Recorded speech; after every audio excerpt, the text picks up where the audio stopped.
बताइए सखी बतिये ऐसन बा हो। का भेल हो? सुनो सुनावा। ए सखी सैया सवत पे लो भाई हो।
लगा तो हमके कुछ करा उरा देले का।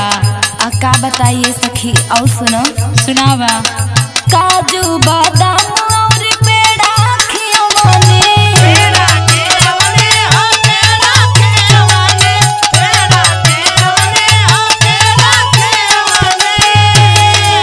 अच्छा और जाना था सुनो सुनावा।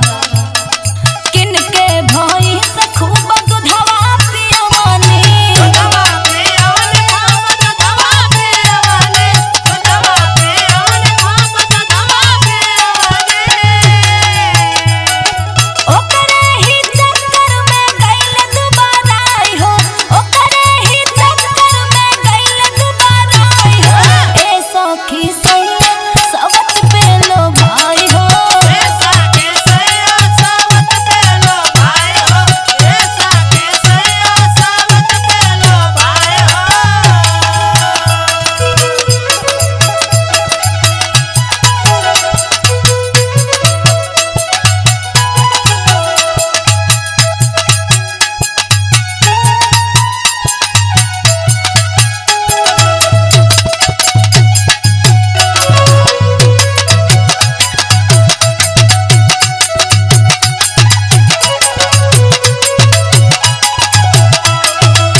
करबो ये सखी?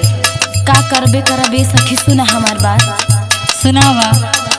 पी के आवेले रोजगारी आवेले।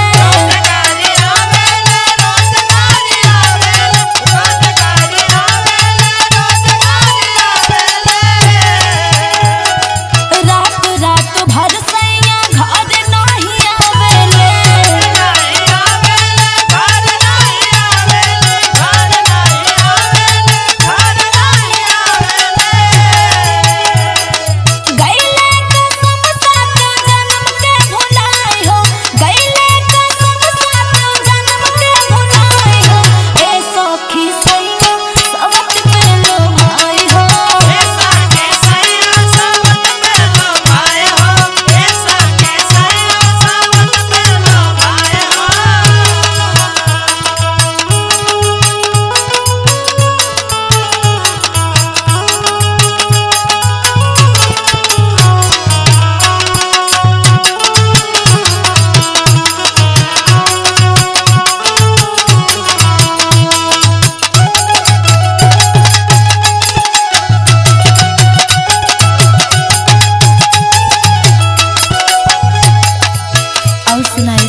सुनावा ये सखी बड़ा तकलीफ में बाटू